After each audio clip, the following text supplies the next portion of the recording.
Buenas tardes. Agradecemos nuevamente su presencia a la Biblioteca Luis Ángel Arango y su paciencia el día de hoy, especialmente con los temas de movilidad. Nos alegra mucho reunirnos hoy con ustedes y con León García Jordán, que nos acompaña para realizar la conferencia Ingmar Bergman, una vida de escritura.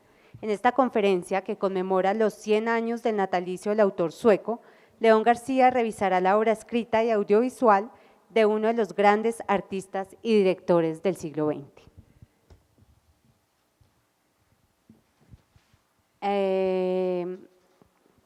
León García es nacido en Bogotá el 5 de mayo de 1979. Se inicia en la literatura y la filosofía en su ciudad natal antes de instalarse en París en el 2001 para estudiar cine e historia del arte. El descubrimiento de las películas de Bresson, Dreyer, Antonioni, el encuentro fulgurante con el cinematógrafo lo lleva a la fotografía, imágenes de los films por venir. Sus trabajos documentales intentan atrapar el gesto del artista, especialmente el del músico, proyectos sobre la música de Bach con los grandes intérpretes de nuestro tiempo. Traductor de Robert Bresson al español, actualmente desarrolla un proyecto sobre la obra escrita y los archivos de Bergman para el Bergman ¿cómo se pronuncia? Jubileumsåret es el año del centenario. Del centenario de Bergman. León ha realizado diversas exposiciones fotográficas presentadas en Francia, España, Alemania, Portugal y Colombia, y ha realizado cortometrajes y largometrajes desde el 2005 a la actualidad. Es editor de las obras cinematográficas de Jean-Marie Straub y Daniel Hewlett en el DVD para Intermedio, Barcelona, España, y es traductor del libro de entrevistas con Robert Bresson al español, entrevistas 1943-1983 de Intermedio. León, muchísimas gracias por acompañarnos el día de hoy. A todos ustedes les agradecemos su asistencia, los invitamos a que nos acompañen en los próximos eventos audiovisuales, como el ciclo de conferencias de cine militante, gesto artístico, discurso político, que iniciamos el día de ayer y que tendrá la siguiente sesión el próximo martes 11 de diciembre. Muchísimas gracias. Les dejo con nuestro conferencista. Muchas gracias, Claudia. Muchas gracias a todos por venir. Estamos conmemorando los 100 años de nacimiento de Ingmar Bergman y a lo largo de todo el año hemos hecho bastantes actividades en distintos lugares de Colombia, como Medellín, en Cali, y ahora es un honor estar en la Biblioteca Luis Ángel Arango, porque se trata también de abordar a Bergman desde una faceta menos conocida, y es su trabajo como escritor, ya que se conoce más su trabajo dentro del cine y el teatro. Entonces, lo que yo les quiero proponer hoy es que hagamos un recorrido haciendo correspondencias entre las películas y su trabajo como escritor. Yo les voy a ir mostrando algunas imágenes de su filmografía y vamos a ir viendo cómo la preocupación por la escritura era algo que estaba desde los comienzos, lo veremos en su biografía, y que al final va a ser su actividad principal cuando se retira del cine. Entonces, bueno, me alegra un montón estar acá porque vamos a tocar estos temas de la literatura, de la escritura y del trabajo de Ingmar Bergman como autor. Entonces, seguramente pues muchos ya conocen sus películas, pero ahora con el centenario han aparecido textos que no se habían publicado. Por ejemplo, salió este año este libro que se llama Diarios de Trabajo o Cuadernos de Trabajo. Acaba de publicarse en junio, está traducido al español, y pues es un descubrimiento, y muchos teníamos intuición de que con Bergman iba a pasar algo así como ha pasado con otros autores ya de la literatura que siguen aportando novedades a título póstumo. Pienso, por ejemplo, en Fernando Pessoa o en Cioran, que dejaron cuadernos que han aparecido luego con gran valor literario. Entonces, antes de hacer un recorrido biográfico a través de la obra de Bergman en cine, les quiero proponer que revisemos unas imágenes. Yo hice un pequeño clip escogiendo 7 películas representativas, más o menos las que tuvieron gran éxito en su momento y que significaron momentos cumbres en la historia del cine, que son casos muy contados, como por ejemplo Rossellini o Antonioni, que a lo largo de su carrera en diversos momentos realizaron películas que cuestionaban el propio lenguaje y que significaban rupturas dentro de la historia del cine. Por ejemplo, Rossellini había comenzado haciendo documentales, pero en la época de la trilogía de la guerra, que es Roma, Ciudad Abierta, Paisai y Alemania Año Cero, creó una revolución en la historia del cine y fue sacar la cámara a la calle. Bergman, más o menos un poco tiempo después, en los 50, va a crear otro tipo de revolución que es con Un verano con Mónica. Ahora veremos unas imágenes. Con esa película cambia la historia del cine en el 54 porque introduce la sensualidad, introduce la rebeldía juvenil. Bueno, es una película que marcó a toda la nueva ola francesa. Es la película que fue determinante para Truffaut, para Godard, para Romer, para Chabrol, para Rivet, para todos los de Cahiers du Cinéma en París. La aparición de Mónica fue una revelación, tanto que la otra figura, pues que ya les decía que iba cambiando también la historia del cine por momentos como Rossellini. Rossellini, después de la trilogía de la vida, hace la película Viaje a Italia, que es la película que va a inspirar a Antonioni más tarde, y a Godard también, en fin. Entonces, en estos directores, uno va viendo en cada década como momentos en los que hacen obras completamente revolucionarias. El caso de Bergman, ya lo veremos, también va por épocas. Entonces, en los 50, después de haber hecho comedias y bueno, películas un poco ligeras, aparece con El séptimo sello y Fresas salvajes, que lo lanzan a la fama y lo convierten en el cineasta europeo por excelencia junto a Fellini y Antonioni.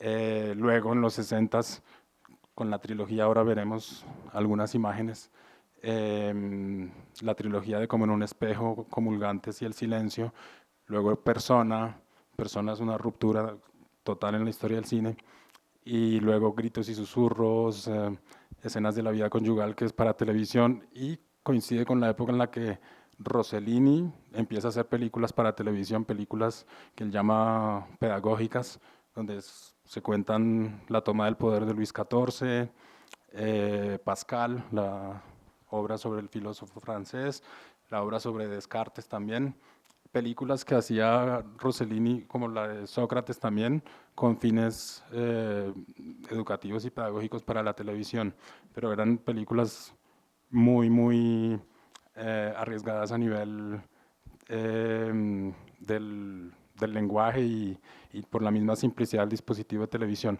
Entonces, Bergman, como autor, es alguien que va a estar a lo largo de su vida marcando la historia del cine, incluso al final cuando hace películas para televisión también. Entonces, para entrar en la atmósfera y antes de que empecemos a hacer el recorrido cronológico, vamos a ver un pequeño clip con escenas de estas películas célebres que son Sonrisas de una noche de verano, Mónica, El séptimo sello, Fresas salvajes, Persona, Gritos y susurros y Fanny y Alexander. Entonces podemos verlo y luego yo sigo. Yo aprovecho para comentarles que parte de la filmografía de Bergman está disponible en la colección audiovisual de la Biblioteca Luis Ángel Arango para quienes quieran consultarla. Si no son socios, pueden pedir el material y consultarlo directamente en sala, o si son socios con categoría de préstamo externo, el material pues se puede prestar.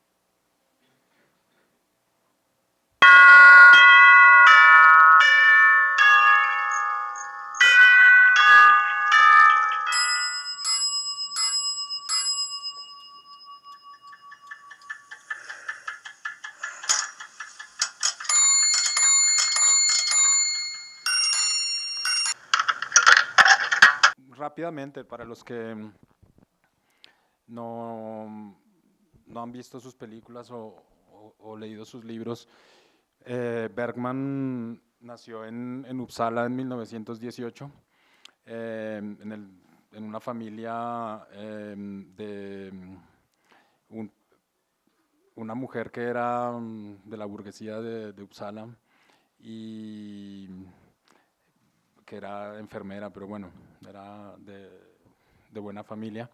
Y su padre era un pastor luterano que al momento de nacer Bergman aceptó un importante cargo en Estocolmo para ser el pastor de una iglesia importante allí.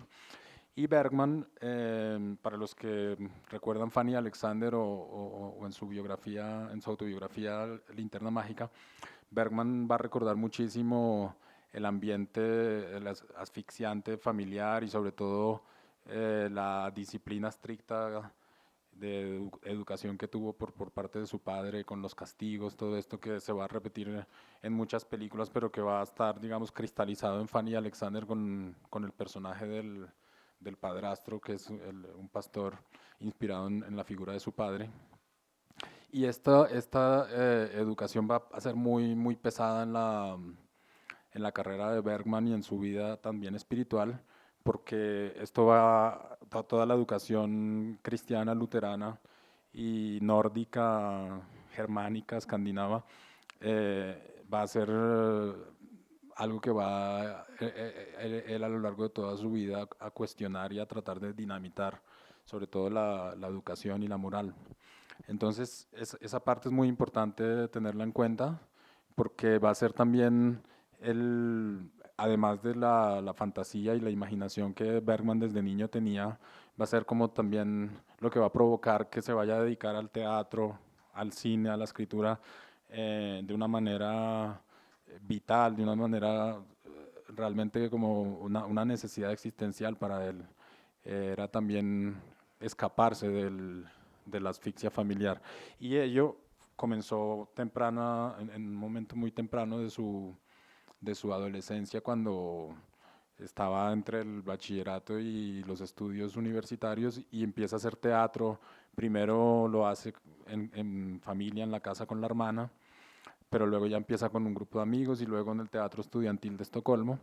Y poco a poco va a ir creando un equipo de trabajo y va a ir por distintas partes de Suecia a trabajar como director de teatro y fue nombrado director del Teatro de Helsingborgo a los 27 años y fue el director de teatro más joven de Europa, director de un teatro, director artístico, y allí empezó a hacer montajes, siempre repertorio clásico. Luego pasó a Gotemburgo y en los años 50 empezó a dirigir el teatro en Malmo, para luego en los 60 pasar al Teatro Real de Estocolmo, el Dramaten, que dirigió en los años 60 y luego que se convirtió en su casa para dirigir montajes teatrales hasta el final de su vida. Bergman tenía un ritmo de 3 a 4 montajes por año, lo que hace que a lo largo de toda su carrera hizo más de 170 montajes teatrales. Repertorio clásico, Esquilo, Sófocles, Eurípides, Shakespeare, Molière y luego un núcleo de autores predilectos que son los nórdicos, Ibsen el noruego, Strindberg sueco y que era como su ídolo, y Chekhov el ruso, y luego siglo XX también porque montó obras de Brecht, de Albert Camus, de Beckett, bueno, todo el repertorio de teatro clásico. Bergman como director de teatro dirigía obras eh, clásicas y escritas por otros. En cine va a ser lo contrario, porque en cine casi la totalidad de sus películas son guiones de él escritos por él solo, que es un caso también especial porque cojan grandes cineastas y verán que son muy pocos los que escribían el guión solos o que trabajaban la concepción de la película aislados completamente. Por ejemplo, Tarkovsky siempre escribió los guiones con alguien, que sea Konchalovsky para Andrei Rublev o los propios hermanos Strugatsky para Stalker, Tonino Guerra en Nostalgia, en fin, siempre tenía alguien con quien trabajar. Fellini también trabajaba con Tonino Guerra, Antonioni también, siempre había como el guionista. Bergman va a ser el guionista de profesión y va a ser por allí que va a entrar al cine. Porque él, como les decía al comienzo, el tema de la escritura es algo que está desde el comienzo de su vida espiritual y de hecho muy joven él quería ser escritor. O sea, antes de ser director de teatro, cineasta, Bergman quería ser escritor y comenzó escribiendo cuentos, novelas cortas, obras de teatro y pues todas eran un fracaso y nunca fue aceptado por las editoriales, salvo una pieza teatral que publicó en los 50s, todas las demás eran rechazadas. Entonces eso hizo que él se sintiera muy frustrado como escritor.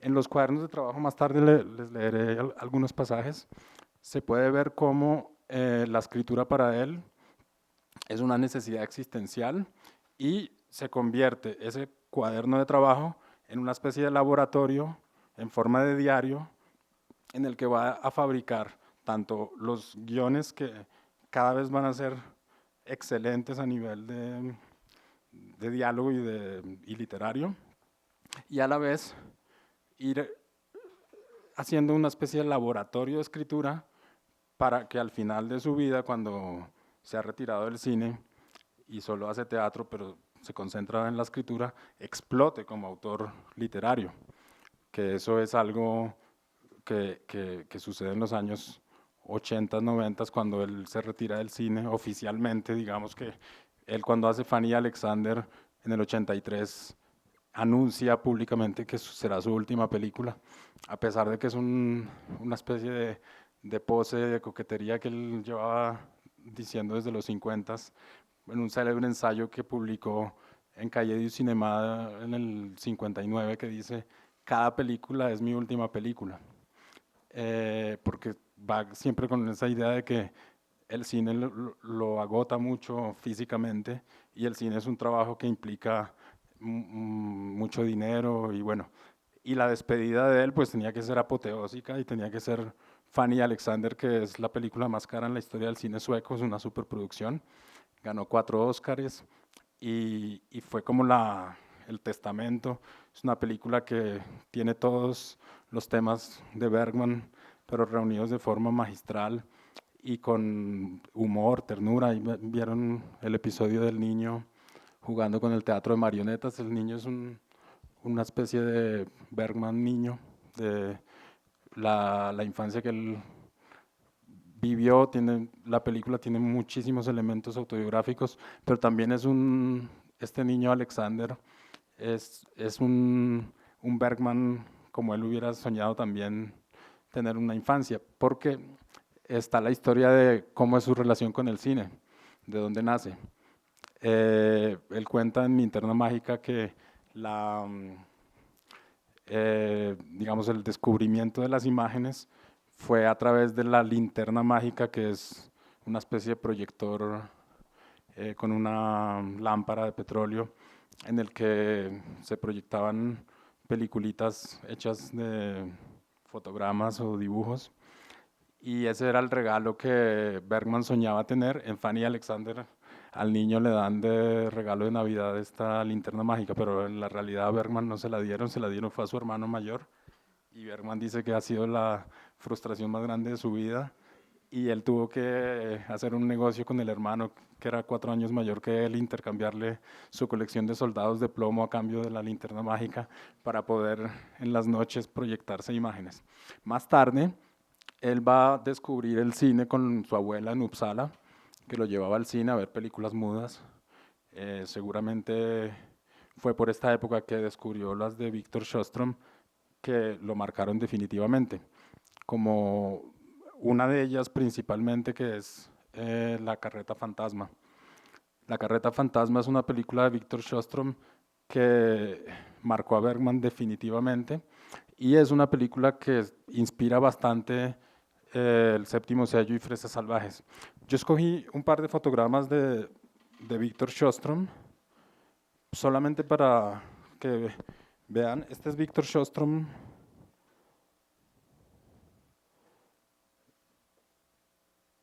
en la película, que él es el actor y el director. La película está inspirada en una novela de Selma Lagerlöf, que era la escritora sueca que ganó el premio Nobel también en los 20. Esta imagen es la carreta fantasma, y para los que han visto el Séptimo Sello, pues ya recordarán el final del Séptimo Sello, está salido directamente de ahí. Aquí está la muerte, o digamos el que está encargado de recoger el alma de los que van muriendo. Y de esto se trata la película, que además estas imágenes las hizo un fotógrafo con el que trabajaba Víctor Sjöström en Suecia en los años 20, que se llamaba Julius Jansson, que es uno de los fotógrafos más importantes del cine mudo, y fue el que creó los efectos de sobreimpresiones, que para esa época eran efectos especiales para hacer esto, por ejemplo, que se vea la transparencia.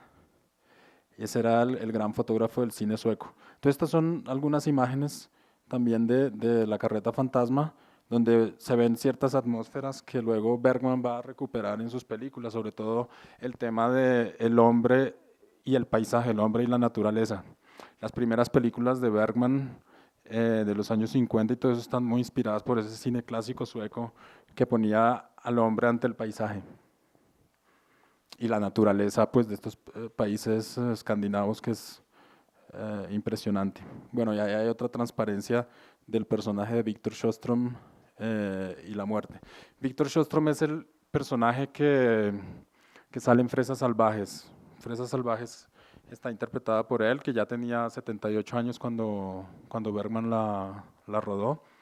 Y Bergman escribió Fresas Salvajes básicamente para que la interpretara Víctor Sjöström, era un homenaje a Sjöström que Bergman quería hacerle. Entonces, bueno, él descubre a Sjöström y también es como una revelación que va a hacer que él quiera dedicarse al cine. Pero al mismo tiempo, como pues estaba como el tema del teatro, que era el teatro era la manera que él tenía de escaparse de la familia y de volarse de la casa. Y él se va de la casa, no vuelve a hablarse con sus padres, tiene una ruptura familiar y se dedica al teatro. Y allí, pues, este deseo de ser escritor.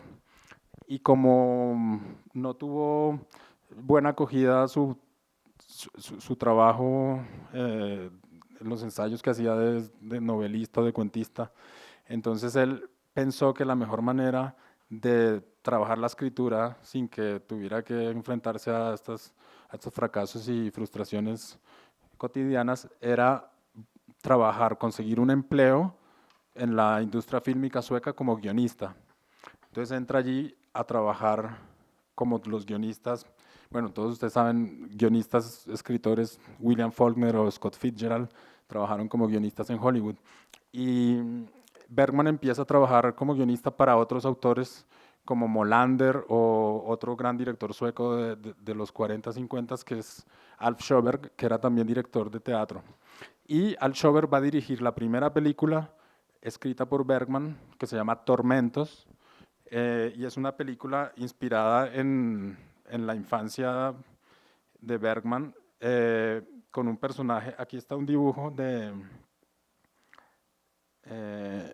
este señor que está ahí, se llama Calígula, era el profesor de latín que traumatizó a Bergman en el colegio, y Bergman lo pone como personaje en este primer guión, y es un profesor de latín muy severo que golpea a los estudiantes y todo eso, y bueno, de ahí nace todo un drama psicológico. Se llama Calígula, y era un recuerdo del propio Bergman, y esta película va a ser dirigida por Alf Sjöberg y va a ser un éxito.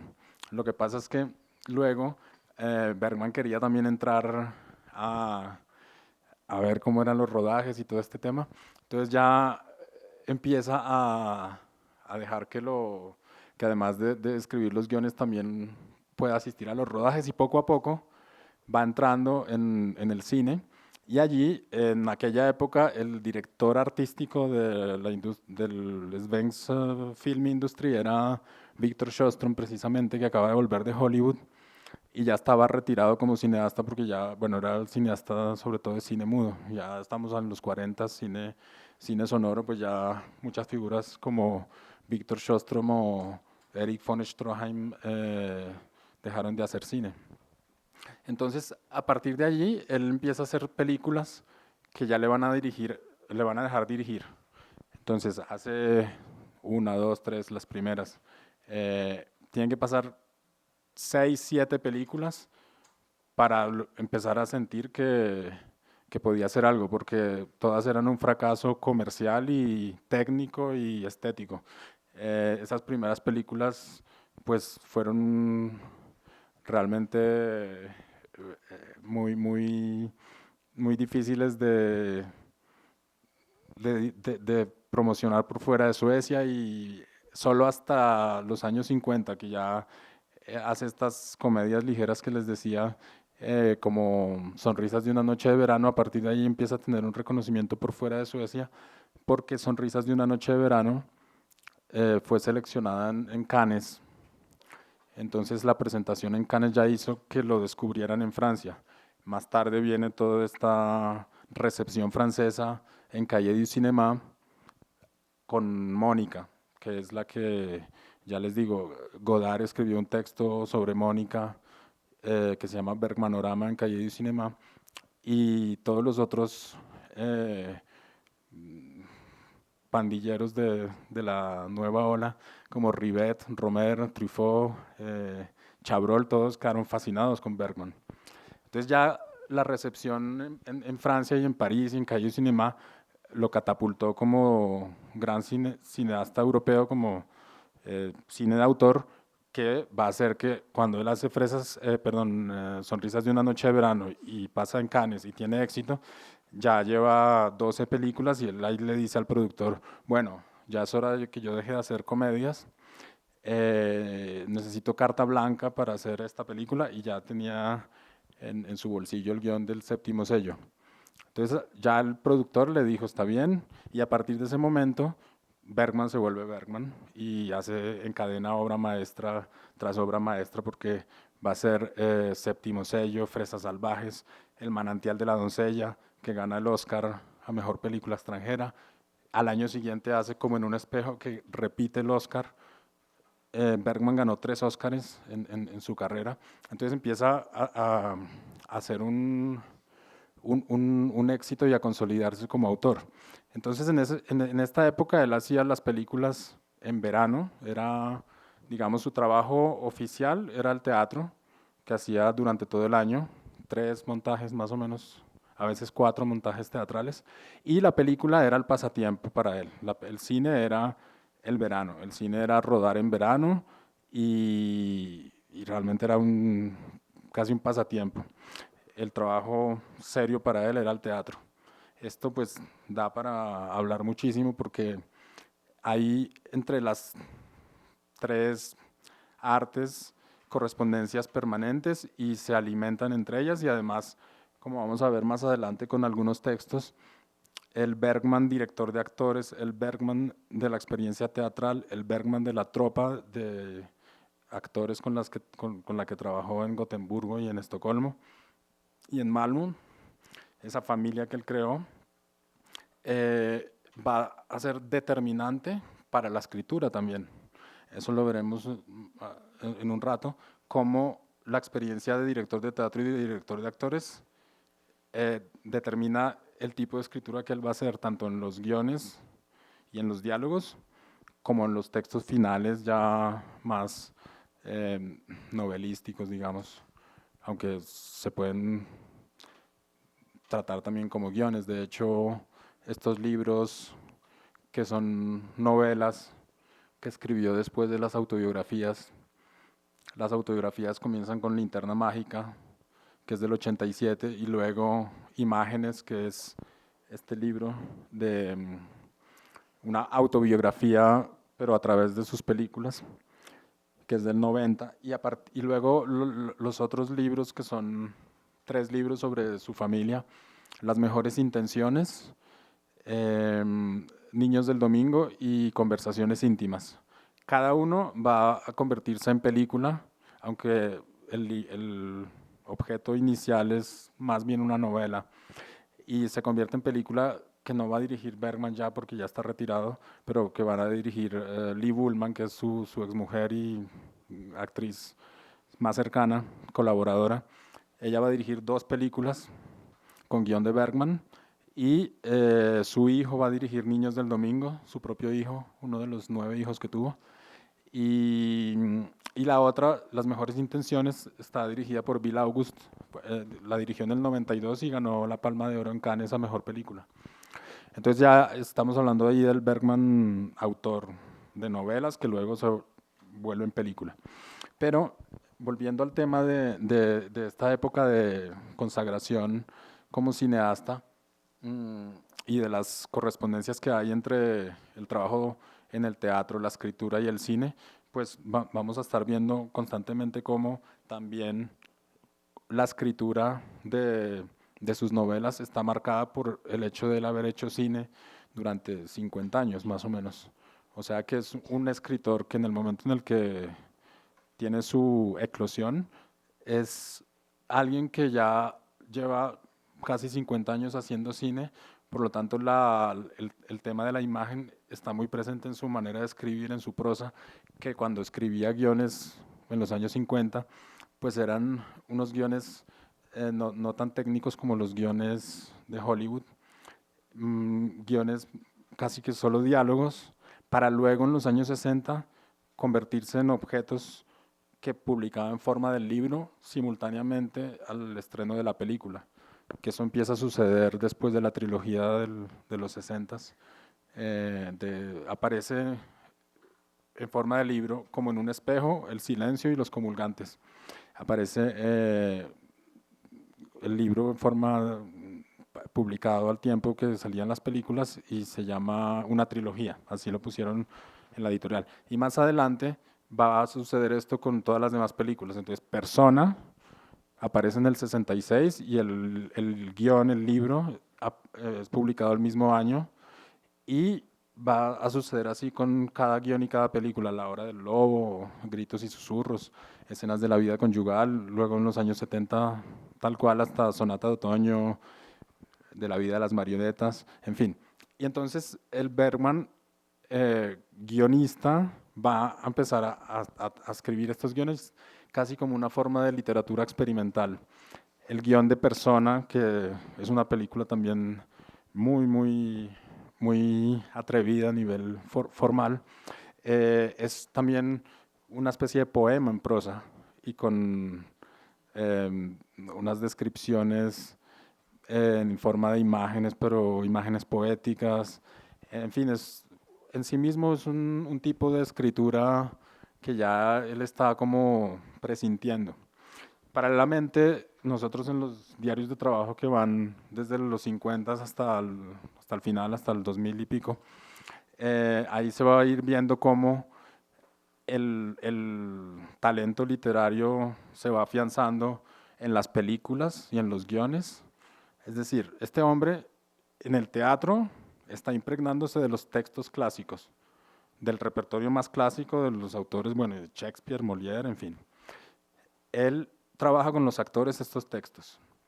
Tiene un trabajo de teatro total, con un mismo grupo de actores y con un equipo de trabajo constante, con el cual se involucra también en amistad y en amor, porque muchas actrices fueron compañeras suyas, con algunas tuvo hijos, en fin. Entonces, luego esto crea una especie de, el caso más tremendo es Persona, donde pues las 2 actrices, una era la exmujer y la otra era la que iba a ser la mujer en el momento en el que estaban rodando. Y como de la una pasa a la otra. Para los que han visto Persona, saben de qué va la cosa. Entonces, este trabajo intensivo con los actores y con el teatro, a partir de textos clásicos, era como para él un entrenamiento y un ejercicio para sus propios textos y su propia escritura, que una manera de irla trabajando un poco modestamente era precisamente haciendo estos guiones,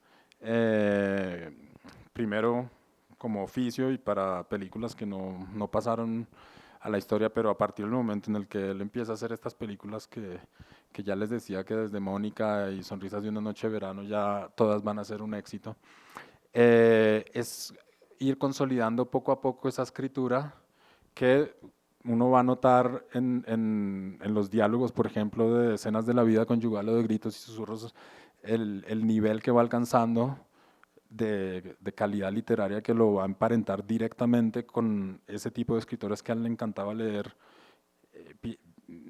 básicamente que son Dostoyevsky, Chekhov y los dos nórdicos, Ibsen y Strindberg, que era para él, digamos, la influencia más potente de todas. Entonces él en ese momento va a trabajar los textos y llega a Fanny Alexander, se retira del cine, anuncia este retiro y se dedica al teatro, y ahí es que empieza a encadenar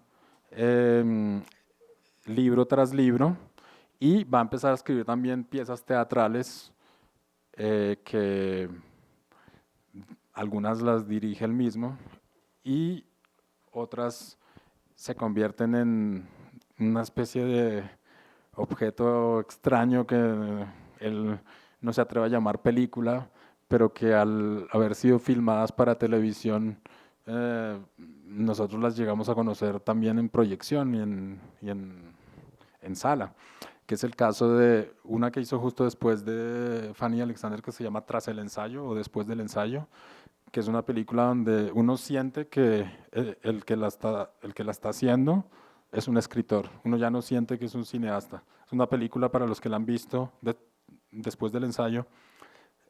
Pasa toda en una sala de teatro y es prácticamente un texto. Casi no tiene todas esas otras atmósferas más cinematográficas que podía tener en las películas que trabajaba en los años 50 con el fotógrafo Gunnar Fischer, que era un alumno de Julius Jansson, el que hacía las películas con Victor Sjöström, y luego con el fotógrafo con el que empezó a trabajar en los 60, que es Sven Nykvist, con el que crearía el equipo de trabajo más admirable que exista en cine en cuanto a un hombre de imagen y un hombre de palabra o un hombre de escritura que se juntan y van a crear obras increíbles, porque Bergman siempre dirá que la película la hace Nykvist, él es simplemente un dialoguista, para decir la potencia cinematográfica que tenía Sven Nykvist como director de fotografía y creador de formas fílmicas. Es prácticamente la mitad del alma gemela de Bergman y el par que necesitaba para crear todo este trabajo, que para los que recuerdan Persona, La Hora del Lobo, todas estas películas, El Rito sobre todo, el trabajo de Sven Nykvist va a consistir en poner la cámara en el rostro de los actores y especialmente de las actrices para el caso de Persona, como una manera de mostrar lo que el espectador de teatro no ve. El espectador de teatro está a una distancia de plano general con respecto a la escena. Entonces, Bergman es un hombre de teatro, Bergman es un director de actores, Bergman es alguien que con las películas nos va a poner, gracias al trabajo de Sven Nykvist, de esos primerísimos planos en ese blanco y negro impresionante, es llevarnos al rostro del actor, al rostro de las actrices, como manera de sentir lo que él está pensando como escritor. Esto es algo muy, muy interesante de ver y de rastrear en estas películas, y es como cuando uno va viendo de Persona a Gritos y Susurros, él ya sabe que los guiones que está preparando, ya los personajes y los diálogos tienen un destino. Él ya sabe, por ejemplo, que tal personaje va a ser Lee Bullman o o Max von Sydow, o Gunnar Björnstrand, o, en fin, o Erland Josephson. Entonces, casi que esa intuición del trabajo con el actor en el tema del teatro va a determinar claramente el tipo de escritura y de diálogos que él va a construir para estos personajes.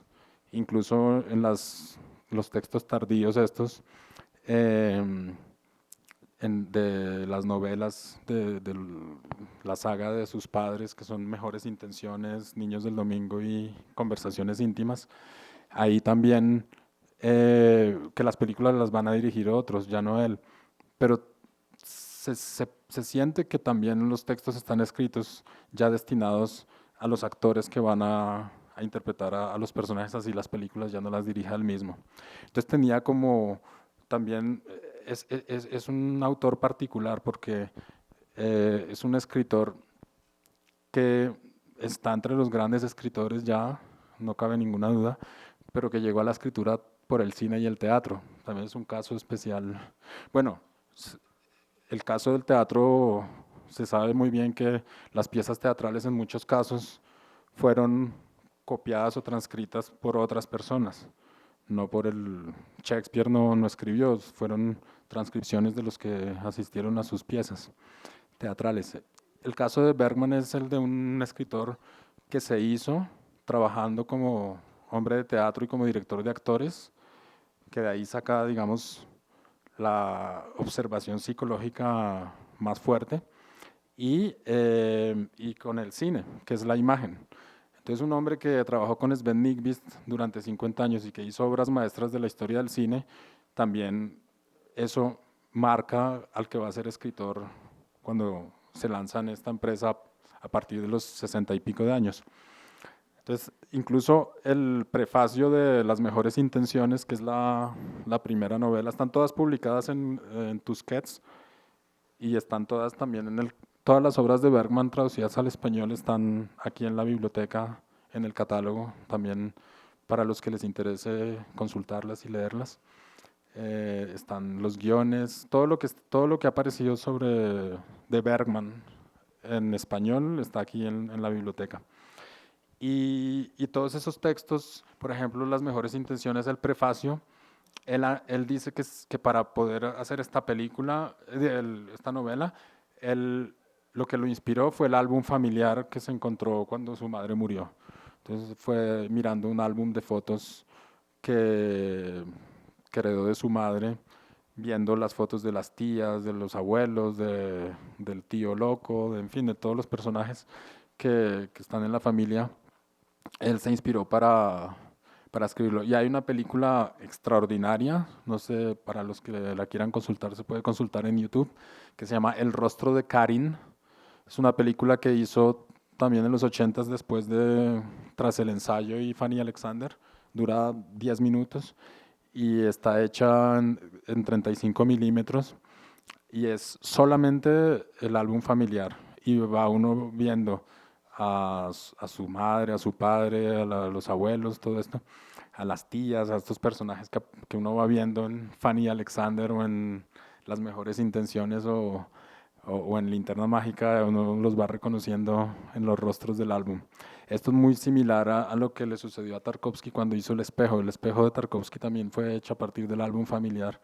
A los que han visto fotos de la madre de Tarkovsky sentada ahí todas estas fotos, muchas imágenes del espejo o cuando el padre llega de la guerra, son sacadas directamente de fotos originales que Tarkovsky tenía en el álbum. Entonces esto también es parecido al caso de Bergman y la escritura de Las Mejores Intenciones nace de ese álbum familiar. Entonces siempre vamos a encontrar correspondencia entre las imágenes, entre el trabajo que él hizo con las imágenes y la escritura. Ahora voy a mostrarles unos fotogramas de algunas películas en las que, como si él sintiera que su verdadero camino era la escritura, en muchas películas, solo escogí algunas. Bergman hizo 60 películas, escogí 10, donde la escritura es un elemento de construcción de la película o sirve para articular, o donde el elemento escrito, los objetos de escritura, la tinta, la pluma, el manuscrito, la máquina, en fin. En casi todas las películas va a haber una referencia directa al tema de la escritura. Entonces, bueno, este es un dibujo de infancia del personaje este que les decía. Entonces, este es un fotograma de Sonrisas de una noche de verano, que es una película ambientada a finales del siglo XIX. Y ella va a visitar a su madre, el personaje es una actriz de teatro, y le recomienda en un momento que escriba sus memorias a su madre, que es una anciana. Y ya desde ese momento hay una referencia tú deberías escribir tus memorias. Entonces estamos hablando de una película del año 53. Esta es la primera película que Bergman dirige con guión propio. Se llama Prisión. Y la película es sobre un guionista. Entonces es muy curioso también que una de esas primeras películas de Bergman de los años 40 ya ponga, como lo llaman los intelectuales franceses, esta puesta en abismo dentro de la película, poner que el personaje de la película es un guionista y al que le proponen que haga una película y muestra al personaje escribiendo que es este. Este es un actor de las primeras películas de Bergman que se llama Birger Malmsted y va a ser una especie de alter ego en esas primeras películas. Otro alter ego que va a tener Bergman también en películas de la misma época es el Stig Olin, el otro actor sueco. Y estos dos van a ser como las figuras que van a interpretar a Bergman joven, y bueno, es un poco la rebeldía juvenil contra la moral, contra la sociedad, unas películas de corte drama psicológico, algunas un poco influenciadas por el neorrealismo italiano, como es el caso de una muy bonita que se llama Ciudad Portuaria, en las que ya hay escenas casi documentales de los personajes que trabajan en los puertos y en un barco. Ahí va a aparecer también, van a aparecer estos actores de las primeras películas. Entonces esta es Prisión, que es, digamos, una de las primeras donde aparecen personajes escribiendo o hablando digamos, de literatura o de escritura de guión. Esta es una escena de Ciudad Portuaria que ya les decía que tiene un corte neorrealista. Bueno, aquí está Mónica, que ya ustedes vieron en el clip. Esta mirada de Mónica a la cámara fue muy famosa en esa época, precisamente se ha escrito mucho al respecto, porque según Godard es uno de los planos más tristes de toda la historia del cine, y tiene esa mirada desafiante de una mujer joven que en el plenos años 50 decide asumir la rebeldía total y es ser ella la que abandona el hogar, cosa que era una revolución feminista en la época. Esta es Mónica, interpretada por Harriet Anderson, con quien obviamente Bergman tuvo un romance durante el rodaje. Dejó a su mujer con un hijo por irse con Harry Anderson durante el rodaje, y la relación con Harry Anderson no pasó de 2 años y ya llevaba 3 familias abandonadas, una tras otra. Este es El rostro. El rostro es una película que hace justo después de Séptimo sello y Fresas salvajes. Y es una especie de comedia, pero con elementos un poco surrealistas y extraños. Y también está ambientada a principios de siglo. Y este personaje está interpretado por Gunnar Björnstrand, que va a ser el actor que va a interpretar al Bergman de esa época de los años 50 y principios de los 60. Va a ser el alter ego. Para los que lo recuerdan, en el Séptimo sello él es el escudero.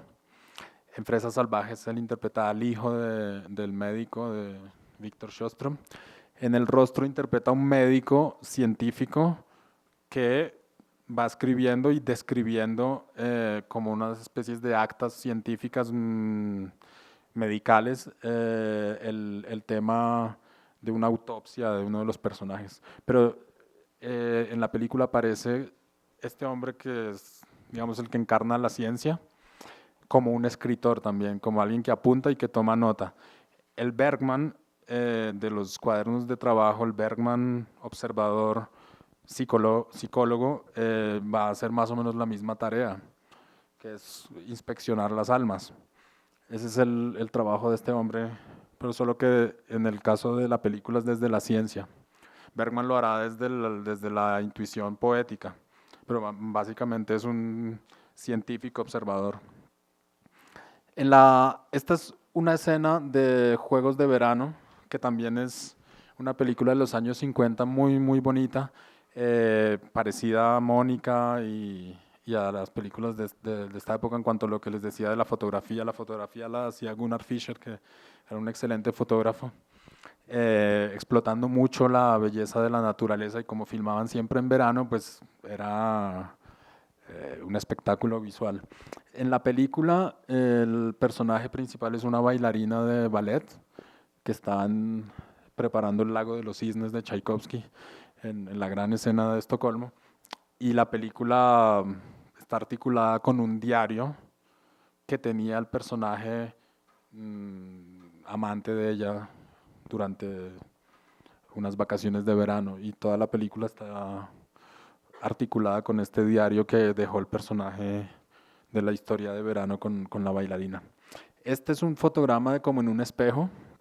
Como en un espejo es, a ver si ahora les muestro el afiche que viene más adelante. Como en un espejo es una película del 60, y es una película que hace en el momento en el que, cuando ha hecho el séptimo sello, que es del 57, Fresas Salvajes también es del 57, El Manantial de la Doncella, que es del 60, son películas donde tenía todavía esa temática de Dios, de la muerte, todos estos temas que se ven en Séptimo Sello y Fresas Salvajes y El Manantial de la Doncella, pero él con esta película quiere dar un salto, y esto lo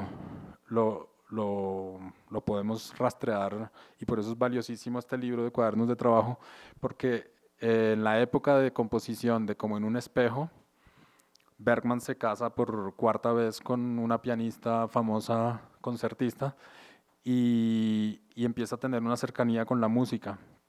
Esta cercanía con la música lo lleva a Bach directamente, y a las obras de Bach más intensas y profundas, que son pues o las suites para violonchelo, o las variaciones Goldberg, o las sonatas y partitas para violín, y son obras que para Bergman van a ser un material ya no solo de acompañamiento musical, banda sonora, sino de composición, y de composición espiritual. Entonces, en Como en un espejo, va a utilizar la zarabanda de la segunda suite para cello como música de entrada de la película, y además como una especie de conexión con las otras dimensiones. Él tiene un texto en los cuadernos de trabajo donde, en la época de Como en un espejo, que es 60, pero al año siguiente son Los Comulgantes, que es la historia de un pastor en una iglesia en un pueblo perdido, frío al norte de Estocolmo, donde cuando el pastor va a dar la misa, solo hay dos feligreses. Uno es ateo y la otra también es atea, pero va porque está enamorada de él. La miseria total de la parroquia de este pastor. Y también va a estar Bach ahí detrás, porque pues a Bach lo escuchamos en el órgano en la celebración del culto luterano. Generalmente acompañan estas misas con corales de Bach para órgano. Y en El Silencio, que es la tercera parte de la trilogía, están las variaciones Goldberg, también de Bach, y pone la variación número 25 que suena por radio en una escena de la película. Y todo esto en los diarios y en los cuadernos de trabajo, él apunta que Bach es una figura que le hace a él conectarse con otras dimensiones que se saltan a la religión, que era también una de sus metas, ¿no? Era poder saltarse el tema religioso, el tema de la religión como un enredo y una confusión que precisamente bloquean esa posibilidad de acceder a otras dimensiones que para él eran muy naturales, a las que llega por la música de Bach, pero a las que llegaba de infancia con los juegos del teatro, de los títeres, de las marionetas, de los juegos de infancia, de la fantasía y de dejar volar la imaginación como en el caso de Fanny y Alexander, que el niño tiene poderes. Para los que la han visto, pues recuerdan que el niño, la infancia, son también los poderes de la imaginación. Entonces todo esto en esta época de los 60 aparece como una realidad bastante fuerte a nivel espiritual, pero sin que tenga ya una conexión con ninguna religión, que para él era algo pesado y como una carga moral, de educación familiar. Entonces, en la película, el personaje principal es un escritor y está interpretado por Gunnar Björnstrand, que como les decía en esa época era el alter ego de Bergman. Entonces, esta es una escena de la película en la que él está escribiendo una novela y se supone que el personaje es un escritor mediocre. Mm, Bergman tiene mucha autoironía en este sentido porque los textos que él tiene que escribir para este personaje que en la película es un escritor mediocre, pues los escribe y los escribe de modo que cuando uno los lea le parezcan ridículos dentro de la película. Y está él corrigiendo su manuscrito. Digamos, en la película hay muchos espacios en los que nos quedamos como espectadores ante el acto de escritura, el gesto de escritura. Que eso es algo que pues existe en, en, en la historia del cine, obviamente. Siempre hay cartas, siempre hay libros, en fin. Pero el caso de Bergman, que sea tan constante, tan frecuente, solo es comparable con el de Bresson, que Bresson es otra figura para quien la escritura era capital. Lo que pasa es que Bresson no se convirtió en escritor, aunque las notas sobre el cinematógrafo sean uno de los textos más poéticos y más bellos que se han escrito jamás, pero Bresson no era escritor. Lo que Bresson quería era convertir al cine en una escritura. Él lo dice en uno de los aforismos de notas sobre el cinematógrafo, dice, el cinematógrafo es una escritura con imágenes en movimiento y sonidos. Ahí está. El cinematógrafo es una escritura con imágenes en movimiento y con sonidos. Está ahí. Sin embargo, más que terminar como escritor, Bresson lo que quería era mostrar que la escritura es el único acto interior y el único acto libre que tenemos. Ahora voy a hacer un paréntesis entre estas imágenes de como en un espejo. Aquí está Harriet Anderson, la que interpretó a Mónica, que en la película hace de la hija de, del escritor y ella descubre que su padre, ella le lee el diario íntimo y ella descubre una verdad atroz y es que su padre ha estado estudiándola a ella desde un punto de vista, eh, digamos, científico, porque ella es esquizofrénica. Entonces, el padre dice que se dedica a observar la degradación psíquica y mental de su hija para poder escribir una novela luego. Entonces, eso es algo muy brutal que pasa en las películas de Bergman y para los que recuerdan, esto es solo el germen de lo que será más adelante Persona, cuando Vivi Anderson, la enfermera, lee la carta que Lee Bullman, la actriz que se queda muda, le envía a la psiquiatra, donde le dice que se está divirtiendo observando a la enfermera cómo le cuenta su vida y cómo se enamora de ella. Entonces también es como pasa varias veces en Bergman, que yo creo que le debió haber pasado en su vida también, y es el tema de husmear esa intimidad del otro que está en la escritura, en el diario o en la carta. Aquí en este caso es ella descubriendo lo que su padre piensa de ella a través de un diario. Este es el afiche. Pero más adelante veremos también en persona, como ya les decía, está la carta, que la carta articula ese episodio de quiebre de persona entre la enfermera que le va contando su vida a la enferma y el momento en el que ella se siente utilizada y lee la carta. Aquí voy a hacer el paréntesis para mirar una cosa de Bresson. Aquí tenemos, este es un fotograma del diario de un cura rural de Bresson. La película, el primer plano de la película, que es del 51, es un cuaderno, y es un cuaderno escolar, es un cuaderno y un lápiz. Entonces, en Bresson tenemos también desde su...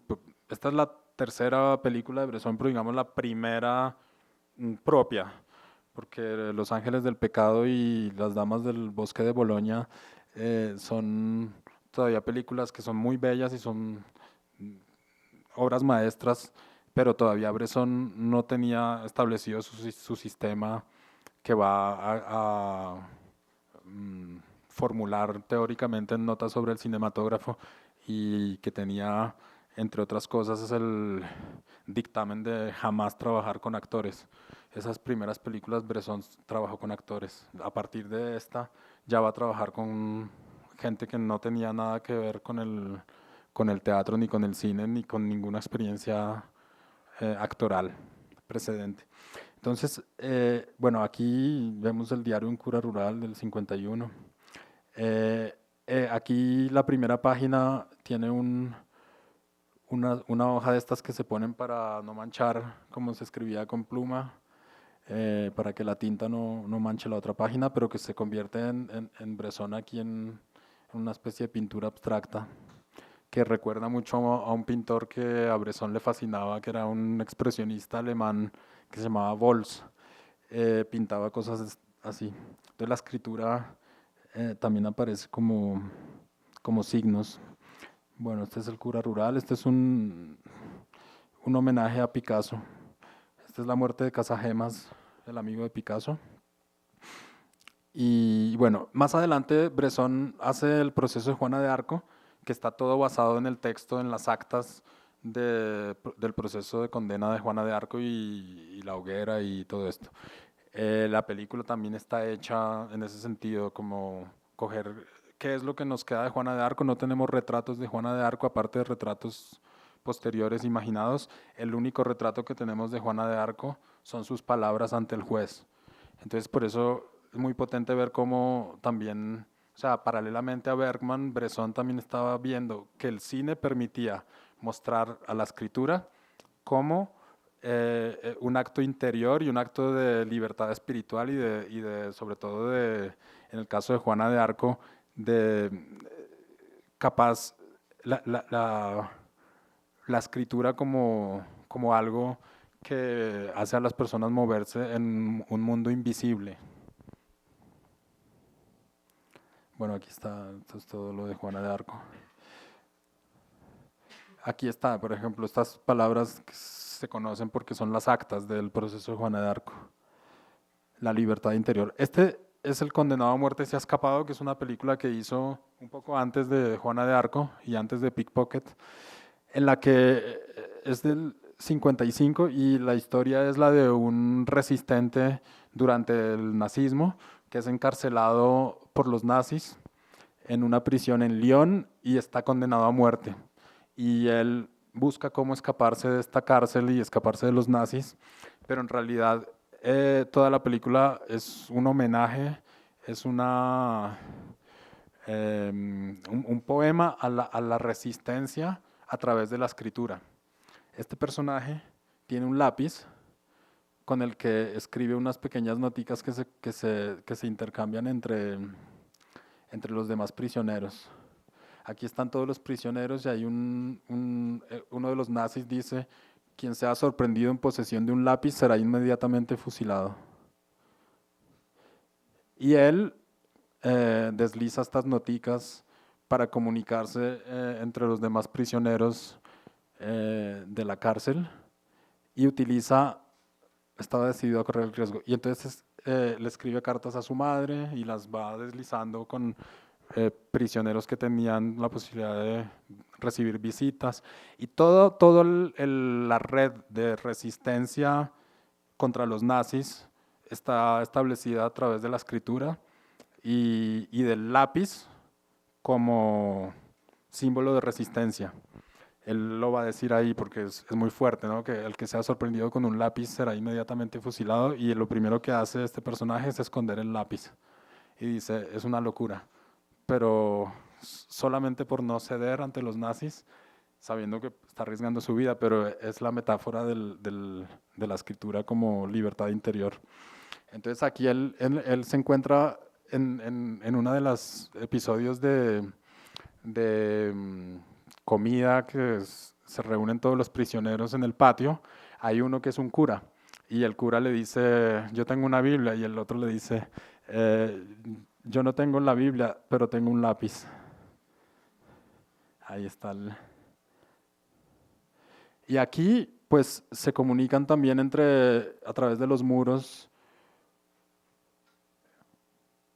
Y bueno, en fin, todo es una metáfora sobre la escritura y todo esto está pues muy al estilo de Bresson, ¿no? Con estos encuadres siempre en planos de 50 milímetros, que era el único lente que utilizaba Bresson, la única distancia focal. Aquí el cura le pasa unas palabras de la Biblia que dicen eh, el subtítulo de la película, ¿no? El viento sopla donde quiere.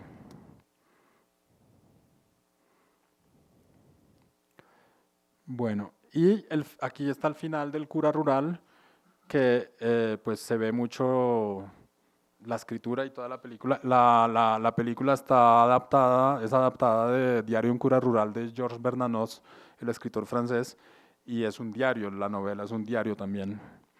Esta es la mano de Robert Bresson y esa es la caligrafía de Robert Bresson, solo que en la película pues eh, vemos al actor aquí, pero la caligrafía y la mano es la del propio Bresson. Bueno, y ahí ya está al final. Entonces, ahora sí volvamos a Bergman. Quería era solo hacer este paréntesis con respecto a la escritura, porque en, aquí tenemos el afiche como en un espejo, que como les decía, la primera parte de esa trilogía. Aquí está el padre con su mesa de escritor. Este es un fotograma del Silencio, que es la tercera película de esta trilogía, en la que los personajes se encuentran en una especie de país extraño donde se habla un idioma que nadie entiende. Y, y el personaje principal es ella, que es bueno, son dos hermanas. Esta es la mayor, que está interpretada por Ingrid Thulin, y ella es traductora, en la película es traductora, pero está constantemente revisando textos, está ay, perdón. Aquí la vemos con su máquina de escribir.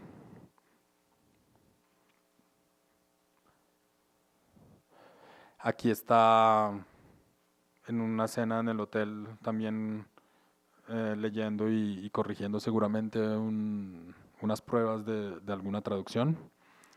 Este es Bergman en el momento de Persona. Persona, vimos en el clip al comienzo la escena de las dos mujeres. Bueno, Persona es una película que va un poco de... Vivi Anderson es una enfermera que tiene que cuidar a Liv Ullmann, que es una actriz que deja de hablar y entra en un episodio de enfermedad clínica y se van a la isla de Faro en Gotland, en el mar Báltico, en donde Bergman va a construir su casa, precisamente en el momento de rodaje de Persona. Y se enamora de Liv Ullmann y instalan allí en esta isla mágica de Faro. Esta es La Hora del Lobo y La Hora del Lobo también tiene un episodio similar. La Hora del Lobo es la película justo después de Persona, es del 67. Y en ella Lee Bullman está embarazada de Bergman y van a tener una hija. Y la película la filmaron con ella embarazada. Y es la historia de un pintor en la isla. Y es un pintor con un montón de demonios y que está atravesando una crisis y ella está embarazada y ella no logra comunicarse con él y de repente pasa lo de siempre y es que ella va llegando y encuentra el diario de su marido y lo lee. Entonces ahí empieza otra vez el tema. Ahí ella encuentra este diario y es en el diario del pintor donde están todos los demonios que este hombre artista tiene en su mente, que ella los va descubriendo. O sea, la manera de ella descubrir a su hombre con el que va a tener una hija es tener que violarle la escritura. Ahí está Lee Bullman leyendo. Bueno, más adelante hizo una película en colores, la primera oficialmente en colores se llama Todas esas mujeres, pero es una comedia fallida que prácticamente no se puede, podría no incluirse en la filmografía. Esta es la primera película en colores realmente de Bergman y está hecha en el 68. Se llama La Pasión de Ana y aquí ya están separándose Lee Bullman y Bergman y más o menos va sobre también este tipo de situaciones y de rupturas, pero va a mostrar un poco cómo es el ambiente de la vida de Bergman como escritor. Bergman como escritor va a trabajar siempre en manuscritos, va a trabajar siempre a mano y en cuadernos.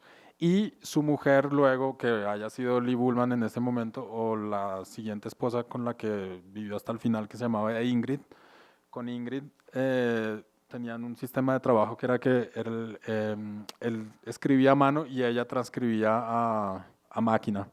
Y aquí están en cuartos contiguos trabajando, él a mano y ella a máquina. Así es como van a trabajar. Bueno, también pienso en Cioran, que escribía a mano y era su mujer la que dactilografiaba los manuscritos. Aquí es Gritos y Susurros, que es la obra maestra absoluta de Bergman junto con Persona. Y es una película que también está articulada con un diario y con la escritura. Aquí ya lo vemos también con los elementos. Está la tinta, está la pluma, ese es el diario que la criada recibe como herencia luego de que la protagonista muere y es el que, digamos, es el texto que articula toda la película. Ahí está esto es de Tras el ensayo, la que les comentaba hace un rato, que es la película sobre el ambiente del teatro y sobre el mundo del teatro, en el que Bergman prácticamente que deja un texto en el que explica lo que es para él el teatro, lo que es para él los actores, y el personaje está interpretado por Erland Josephson, que interpreta una especie de Ingmar Bergman, no hay que decirlo. Más adelante, Erland Josephson va a interpretar a el propio Bergman. Esta es una película que se llama Infiel, que está dirigida por Lee Bullman, y es un guión que Bergman escribió también en los 90s.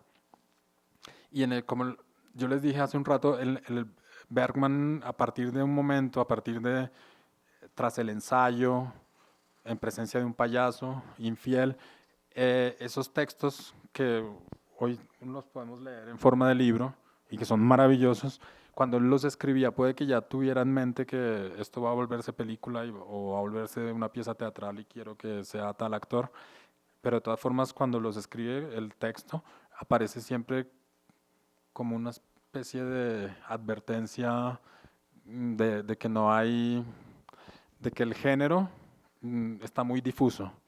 Prácticamente dice, esto es como una partitura para cualquier medio audiovisual, pero pues puede ser simplemente escritura, un libro.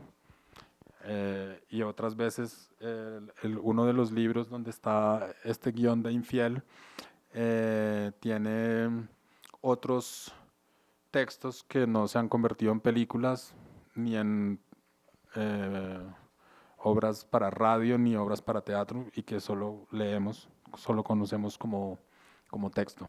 Otros sí se convierten en producto audiovisual. Entonces en esta Infiel, el personaje principal es el propio Bergman, interpretado por Erland Josephson, que está en su casa de foro en la isla en el mar Báltico, y allí él escribe y solo se le aparecen personajes en su mente. Él está completamente solo en la isla y ya solo recibe visitas de personajes. Y el guión y el texto y la película están hechas con él en su escritorio, que es el propio escritorio de Bergman en su casa, eh, prácticamente hablando con personajes que se inventa. Bueno, y este es Bergman con sus padres, con el severo pastor y con su madre. Y ahora, antes de dejar unos minutos para que alguno de ustedes comparta alguna observación o pregunta, voy a mostrarles imágenes de la casa que construyó Bergman en la isla donde se mudó con Lee Bullman después del rodaje de Persona, porque es una casa que él diseñó especialmente con un arquitecto para que fuera una casa de escritura, para que fuera una casa de trabajo únicamente y en un estilo muy sobrio, pero con diferentes espacios pensados muy al estilo sueco, muy práctico, muy sobrio, muy en madera, todo, para que realmente sea un espacio de trabajo de escritura.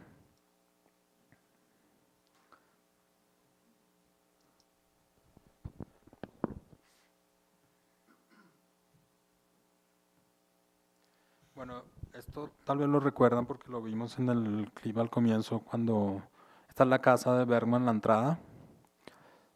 Está en un sitio de muy difícil acceso, o sea que desde Estocolmo llegar allí es muy complicado porque habría que tomar un tren hasta un puerto, después un barco hasta Gotland, hasta la capital de Gotland, que se llama Visby, después de ahí coger un carro por carretera hasta el norte de la isla y de ahí coger otro barco para llegar a la islita pequeña, donde no hay tiendas, ni bares, ni hoteles, ni internet, ni nada. Y donde realmente uno dice, este hombre, el sitio es mágico porque pues lo recuerdan ustedes por las películas, el paisaje absolutamente sublime, pero es un sitio de retiro absoluto. Y además en verano es muy bonito, pero 9 meses al año es imposible por el frío. Entonces ahí, este es el arquitecto que construyó la casa en el 67, o sea, un año después de Persona. Y bueno, ahí Bergman puso su biblioteca, donde está al fondo, ven ustedes a la derecha un retrato de August Strindberg pintado por Edvard Munch. Es una litografía original que Bergman tenía en su biblioteca. Y la biblioteca de Bergman es un espacio de trabajo, no era una biblioteca de fetichista, coleccionista de libros, o sea, realmente un sitio de trabajo donde tenía 3 mesas de trabajo para trabajar de pie con lámparas y al fondo unas sillas para leer al lado de la ventana, pero observando luego las estanterías y los tipos de libros que tenía y todo eso, realmente libros de trabajo y los libros que Ingrid, su mujer, leía y se ve que trabajaban juntos, porque muchas novelas, eh, muchos libros de la biblioteca están firmados por Ingrid, o sea que eran de ella y seguramente ella le recomendaba lecturas también. En la biblioteca están los libros de García Márquez, por ejemplo. Tenía unos 5 libros de García Márquez y todos estaban leídos, porque algunos estaban descuadernados y todo. Entonces sí se veía como que era una biblioteca realmente de trabajo y no de colección. Esta es la sala con la chimenea famosa que él mandó construir en forma así de estilo ruso, donde él decía que en invierno se podía acostar a dormir ahí.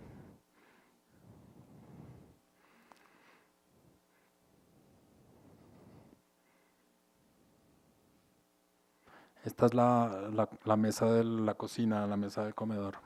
Hacia el lado ya queda el mar Báltico. Y del lado de atrás de la casa está el bosque. Entonces Bergman vivía entre un bosque de pinos y el mar. En el escritorio en uno de los escritorios de la casa, porque la casa tiene tres escritorios, el estudio principal de Bergman donde sale, ahora que les mostré a Erland Josephson, el escritorio donde él tenía los discos y la música y la mesa donde escribía. Ese lo vamos a ver ahora. Y el otro escritorio era el escritorio de Ingrid, su mujer. En ese escritorio, pues ella transcribía los guiones y trabajaba los archivos. Y en ese espacio, en ese escritorio de Ingrid, solo hay dos imágenes. Una de ellas es de Sven Nykvist, el fotógrafo, de todas las películas de Bergman desde el 60, con una dedicatoria para Ingrid y Bergman, donde dice que también hace fotos de este estilo. Y la otra foto que había es esta, de Víctor Sjöström, que ahí está en la época de Fresas Salvajes, pero pues Víctor Sjöström, más que el actor de Fresas Salvajes, es el director de cine mudo clásico sueco y el maestro de Bergman. Entonces muy emocionante que las únicas dos imágenes que haya en toda la casa, porque no hay fotos de nadie ni retratos, sean el de su maestro y el de su amigo fotógrafo con quien trabajó. Este es el escritorio de Ingrid. Ahí se ve arriba la foto de Sjöström y abajo la de Nykvist, al lado de la lámpara. Esta es la puerta del estudio de Bergman, donde él escribió toda la historia de amor con Liv Ullmann en forma de corazoncitos, hasta el último, que es cuando ella se va, y es aquí, y pone unos corazoncitos tristes.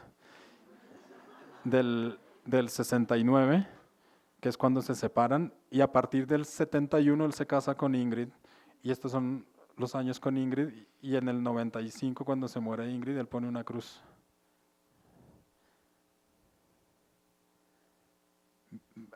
Ingrid fue la mujer con la que Bergman vivió más. En total vivieron 24 años y fue la última mujer y fue el amor de su vida. Con ella tuvo una hija que la tuvieron antes de casarse, cuando cada uno tenía matrimonio por su lado. Y esta hija se enteró de que era hija de Bergman cuando tenía 20 años, porque Ingrid estaba casada con un señor von Rosen y la hija la tuvo y la coló como de su exmarido. Eh, y luego cuando se casó con Bergman ya en los 70s, ya le dijeron, bueno, es hija de Bergman. Es escritora también. Bergman tiene dos hijas escritoras y muy conocidas. Una es la hija que tuvo con Liv Ullmann, que es Linn Ullmann, es escritora noruega, y la otra es la hija que tuvo con Ingrid, que también es escritora, con quien Bergman escribió un libro al final de su vida que se llama Tres diarios, y son los diarios de Bergman, de Ingrid y de la hija, los tres, en los momentos en los que Ingrid estaba por morir. Son un diario de agonía. Esta es la ventana del estudio de Bergman, al fondo se ve el mar. Aquí está otra. Bergman escribía muchísimo por todas partes. Escribía, bueno, en las puertas, en las mesas. Aquí, por ejemplo, está un pupitre en el que se ven cosas que escribe, ideas. Aquí dice zarabanda. Zarabanda es la zarabanda de Bach, pero también es la última película que hizo Bergman, El Testamento. Aquí está la vista desde la ventana que queda justo enfrente del escritorio. Este es el cuarto de Ingrid, que Bergman llama el cuarto de meditación, porque cuando murió Ingrid en el 95, Bergman sobrevivió a Ingrid 12 años. Él iba a este cuarto que no tiene ni libros, ni discos, ni nada, para comunicarse con ella.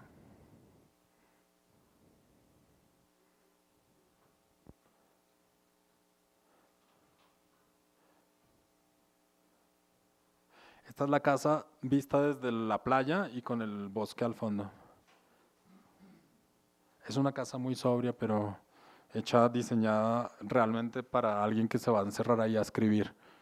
No tiene nada más de...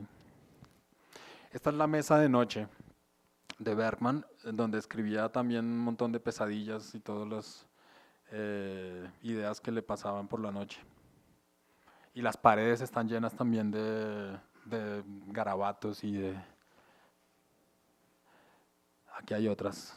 Aquí está el nombre de Hélène Grimaud, la pianista francesa. Y bueno, ya tenemos, esta es una cabañita al lado de su casa principal y en esta cabaña fue filmada escenas de la vida conyugal.